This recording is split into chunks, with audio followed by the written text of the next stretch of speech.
Bonjour à tous. Soyez les bienvenus dans notre émission La réussite pour club à vous, que vous retrouvez tous les dimanches à 16h sur notre antenne. Un magazine optimiste, innovant, humaniste, positif, qui, je l'espère, va vous donner le moral et l'envie de vous réaliser. Notre émission a pour ambition d'être une forme de grand laboratoire de recherche pour comprendre pourquoi certains réussissent alors que d'autres n'y parviennent pas. Vous avez votre BTS d'opticien lunetier. Oui.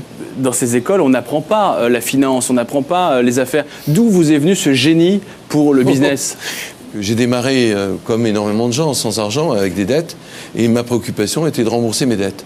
Vous avez vendu e-France, donc votre premier site internet, oui, à Vivendi, et vos actions étaient valorisées à 110 €.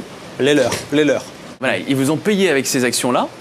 Et en fait, au bout de quelques temps, après l'éclatement de la bulle Internet, elles ne valaient plus que 8 €. Donc vous étiez virtuellement ruiné.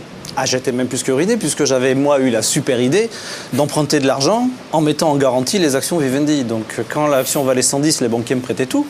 Mais quand elle valait 8, ils m'appelaient pour que je rembourse. Ce que je pouvais évidemment pas faire, puisque j'avais plus un sou. Donc... Monsieur le Premier ministre, pour la réussite pour Club à vous, dites-nous, selon vous, qu'est-ce qui permet de réussir aujourd'hui, en 2008 ? Il faut avoir des projets, un projet de vie, un projet d'entreprise, un projet de société, un projet politique. C'est le projet qui rend l'homme plus grand. Je voudrais poser une question à Meryl Streep. Bonsoir Meryl, je suis Théophane, un petit restaurateur vietnamien dans le 13e arrondissement de Paris. J'aimerais savoir quel est le plat qu'un homme doit savoir faire pour vous séduire. Cette émission s'appelle Thalassa, elle est diffusée le vendredi, le jour du poisson, et elle a su fidéliser... Oui. Quel enchaînement de canon, dis donc. Celle-là, on l'avait pas fait encore.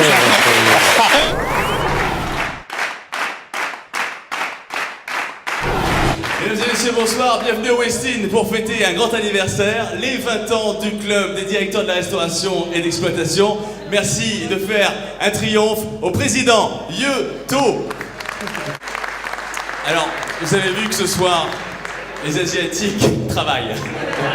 Comment vous faites chaque jour pour inventer un nouveau quotidien qui soit un quotidien gagnant ? Écoutez, déjà, j'ai décidé de ne pas l'inventer seul. Donc l'esprit d'équipe. Effectivement. Soyez les bienvenus au Théâtre des Variétés de Paris. On leur a tout simplement posé la question, quelle est selon vous l'influence du Green IT sur le potentiel du CA de votre entreprise ? Alors juste, excusez-moi de vous couper, le Green IT, on est bien d'accord, ce sont des produits informatiques qui sont respectueux de l'environnement. J'ai demandé à Jean-Pierre Foucault de bien vouloir m'aider dans cette mission. Et bien bonsoir, nous sommes en direct au Théâtre des Variétés pour ce quiz. Alors, première question. Je me rapproche de mon public. Première question, c'est avant le premier palier. Mesdames et messieurs, en quelle année la société Brother s'est-elle installée en France ?